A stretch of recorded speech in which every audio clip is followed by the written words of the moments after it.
Hello viewers, আশা করি সবাই ভালো আছেন। আমিও ভালো আছি। তো আজকে ঈদের দিন, কুরবানি ঈদের একটা ব্লগ বানাচ্ছি। তো গত কয়েকদিন যাবৎ আসলে কয়েকটা ভিডিও আমি ছেড়েছিলাম, যেহেতু একটু হাতে সময় পেয়েছি, তো যতটুকুই পেয়েছি সেগুলো নিয়ে আসলে ব্লগ বানানোর চেষ্টা করতেছি। তো আজকেও ঈদের দিন সকাল থেকে সেরকম একটু সময় পাইনি, কারণ আমি আমার কাকার সাথে বাসার নিচের জায়গাগুলো একটু পরিষ্কারে সাহায্য করেছিলাম। তো বাসায় যেহেতু আমার আব্বা আম্মা, তারপর আমার কাকা কাকি এরা মানে হজে গেছেন, তো একটু প্রেশারই পড়ে গেছে। আমি আর আমার কাকা মিলে আসলে কুরবানি দিতেছি, তো একটু চাপই বলতে পারেন। বলতে গেলে আমরা তো ছোট, আর কখনো একা একা আসলে এই কাজগুলো করি নাই, তো আমাদের জন্য একটু নিউ এক্সপিরিয়েন্স ফর আস। তো এই জন্য একটু আমরা খুবই টেনশনে আছি।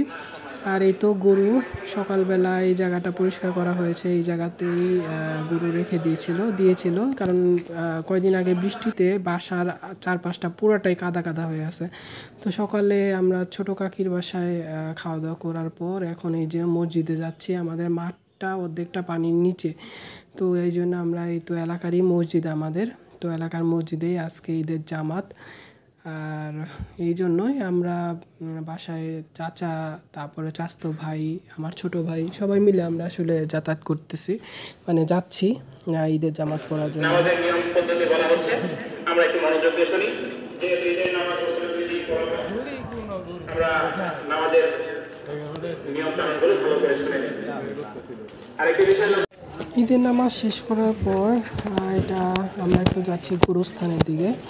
তো গোরস্থানে যেতে গেলে আমাদের বাসার কাছে একটা রেল লাইন আছে, তো এই রেল লাইন ধরে যদি আগাই তাহলে আমাদের অনেক ইজি হয়। এবং এটাই হচ্ছে আমাদের সেই মাঠ, এবং মাঠের অর্ধেক অংশ দেখতে পাচ্ছেন পানির নিচে তলানো। আসলে এই অংশটুকু পানির নিচে তলানোর কারণেই আসলে আমাদের ঈদের জামাতটা মাঠে পরানো সম্ভব হয় নাই। আর যেহেতু ওয়েদারটা একটু বৃষ্টি বৃষ্টি ভাব আছে, তো সেই কারণে আসলে কোনো রিস্ক আসলে না নিয়ে মূলত আমাদের মসজিদেই ঈদের জামাতটা অনুষ্ঠিত হয়। আর নামাজ শেষ করার পর একটু তাড়াই থাকে, বিশেষ করে কুরবানি ঈদ মানে হচ্ছে কুরবানির একটা প্রেশার। তার মধ্যে আমাদের বাসার যে গার্জিয়ান যারা সব সময় থাকেন, তো তারা নাই। আমরা একটু টেনশনই আছে যে কীভাবে কী করবো, এগুলো আসলে আমাদের একটু টেনশন। তো একটু গুরুস্থানে আসছি, একটু দোয়া করলাম। এখানে আমার দাদা দাদি, নানা নানি, সবার নানা নানি, কাকা, সবারই অনেকেরই কবর, মানে আত্মীয় স্বজনের কবর আছে। তো আমি এখানে দোয়ার পর আমি আসলে ভিডিওটা করতেছি। এখানে আসলে ভিডিও মানে সেরকম করা, মানে করতেও ইচ্ছা করে না, একটা রিচুয়ালের ব্যাপার আছে, তো এই জন্য মূলত আর ভিডিও করি না। আর এখন আমি বাসার পিছন দিকে চলে আসছি। এটা আমার বাসার ঠিক পিছনে। যেহেতু একটা কাঁঠাল ধরেছে, এটা আমিও জানতাম না, বাসার পিছনে একটা কাঁঠাল গাছ আছে। তো আমি একটু ভাবলাম যে ভিডিও করে রাখি। এটা ঠিক আমার বাসার পিছনে সামান্য একটু জায়গা, তো ওই গাছ, একটা কাঁঠাল গাছ আছে, তো সেখানে কাঁঠাল ধরেছে। তো ভাবলাম যে একটু আপনাদের সাথে শেয়ার করি, আমার একটা ভিডিও করে রাখি।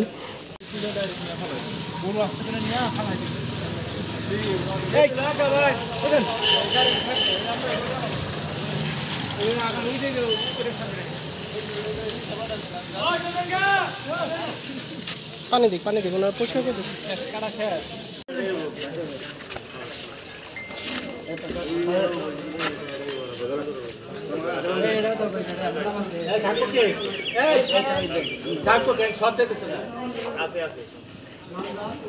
কাকু ধার আছে তো তোমার ধার আছে তো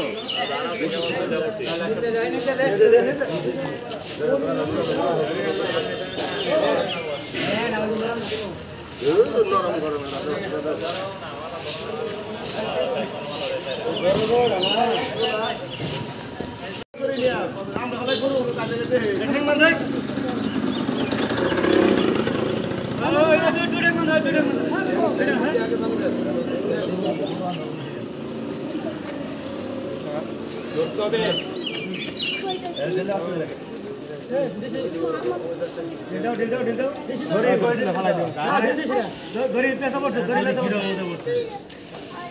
তো এখানে তো কোরবানি শেষ, আর এখন মাংস কেটে কেটে এনে বাসার সামনে আমাদের যে জায়গাটা আছে, তো এখানে মানে রাখা হচ্ছে।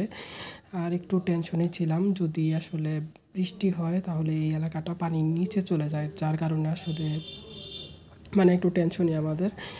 আর এখন হচ্ছে যে মাংসগুলো এই তারা কাটাকাটি করতেছে, তো আমাদের সাথে একটু বসতে হয় মাংসটা, তাহলে তাড়াতাড়ি হয়ে যায়। আসলে তারা যতটুকুই কাটে মাংসর পিসগুলো একটু বড় বড় করে কাটে, আমরা একটু সাথে বসি, তাতে কি হয় যে মাংসর সাইজগুলো আমরা ছোট ছোট করে মানে কেটে রাখতে পারি। সেই একটা মানে আমাদের সাথে একটু হেল্প করতে হয় তাদের।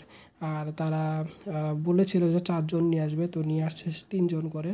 তো এই ক্ষেত্রেও একটা মিসিং। আর এইদিকে আমার পাশের বাসায় আসলে মাংস বিতরণ চলতেছে, তো এই মুহূর্তে মানে এমন একটা গন্ডগোল পাকিয়েছে, তো ভাবলাম যে একটু ভিডিও করে রাখি। তো আজকে ভিডিওটা আমি এই পর্যন্তই আপনাদের সাথে শেয়ার করতেছি। আজকে ঈদের ব্লগটা আমার এই পর্যন্তই। তো একটা ভিডিও বানিয়ে রাখলাম বা শেয়ার করলাম আপনাদের সাথে। যদি ভালো লাগে লাইক কমেন্ট ও শেয়ার করবেন, আর অবশ্যই চ্যানেলটাকে সাবস্ক্রাইব করবেন। ধন্যবাদ।